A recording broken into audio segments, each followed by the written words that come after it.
Faites de la différence.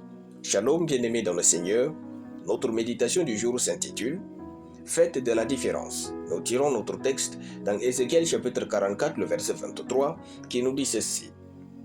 Ils enseigneront à mon peuple à distinguer ce qui est saint de ce qui est profond, et lui feront connaître la différence entre ce qui est impur et ce qui est pur. Gloire à Dieu.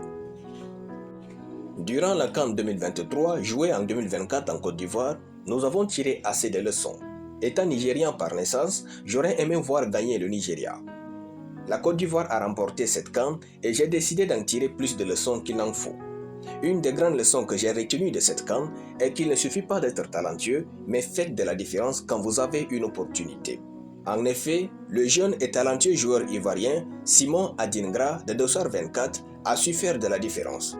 Il était élu l'homme du match de la finale. C'était si bien mérité. Votre talent ne suffit pas. Le travail acharné ne suffit pas. L'opportunité ne suffit pas si vous ne savez pas faire de la différence. Aujourd'hui, cette CAN est passée, mais Adingra n'est pas passé. Désormais, il est remarqué et a un avenir prometteur. La manière dont vous faites de la différence face à une opportunité détermine votre motivation et votre confiance en votre propre futur. Quand votre pasteur vous désigne pour diriger la prière ou prêcher, saisissez cette opportunité et faites de la différence dans votre service. Quand votre patron vous confie un dossier, saisissez cette opportunité et faites de la différence dans votre travail. Quand vous rencontrez enfin la personne que vous désirez épouser, saisissez l'opportunité et faites de la différence. Quand votre équipe vous donne de diriger la réunion avec les autorités internationales, saisissez cette opportunité et faites de la différence.